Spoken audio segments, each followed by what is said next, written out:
Hello les amis, je vous retrouve pour une nouvelle vidéo sur le football italien et la Serie A et je vais vous présenter le match Monza contre Parme. C'est un match qui a lieu ce samedi 15 mars 2025 à 15 heures pour le compte de la 29e journée du championnat d'Italie Serie A saison 2024-2025. Alors Monza c'est le 20e du classement qui reçoit Parme le 17e. Dans cette vidéo on va revenir sur le classement de la Serie A avec les statistiques des deux équipes.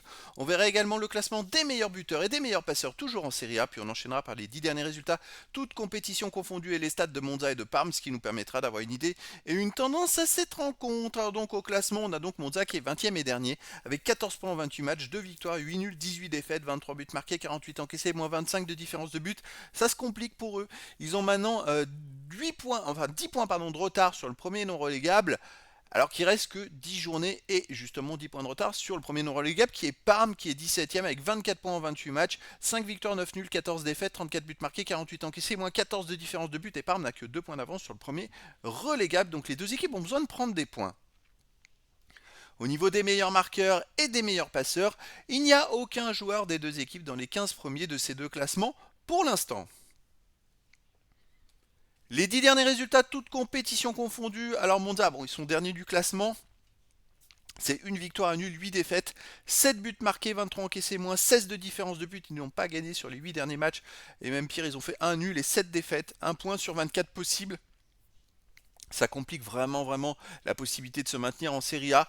À la dernière journée, étonnamment, ils ont même mené 2-0 chez l'Inter de Milan avant de perdre 3-2. Donc voilà, saison très compliquée pour eux. À domicile, ils restent sur une défaite contre le Torino 2-0, un nul 0-0 contre le Lecce, une défaite 1-0 contre les Las Vérone.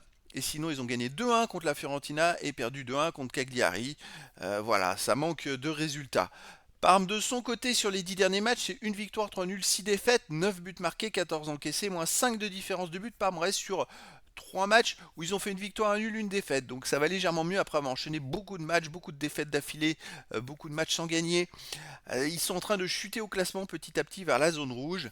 À l'extérieur, ils restent sur une défaite à Udinese 1-0. Sinon, ils ont perdu 2-1 à Cagliari. Ils ont perdu 3-2 à l'AC Milan. Ils ont perdu 1-0 au Genoa et fait 0-0 au Torino. Donc sur les 5 derniers matchs à l'extérieur, c'est quand même 4 défaites. Donc 4 défaites de suite et un nul. Et surtout, très peu de buts marqués. Ils ont marqué effectivement 2 buts à l'AC Milan quand ils ont perdu 3-2. Ils ont marqué un à Cagliari, mais les autres matchs, ils ont eu du mal. Donc saison très compliquée pour Parme. On a Monza d'un côté qui ne gagne pas à domicile et qui perd quasiment tout. Parme à l'extérieur qui ne gagne pas et qui perd quasiment tout. Parme me paraît légèrement plus en forme que Monza, mais je pense que ça peut s'équilibrer les forces. Et écoutez, je verrais bien un match nul un partout entre ces deux équipes, mais après dans le foot, tout est possible. Et donc les amis, je vous donne rendez-vous ce samedi 15 mars 2025 à 15 heures pour le match de football de la 29e journée du championnat d'Italie Serie A saison 2024-2025. Monza, le 20e du classement, reçoit Parme, le 17e. Voilà les amis, je vous dis à très bientôt pour une nouvelle vidéo.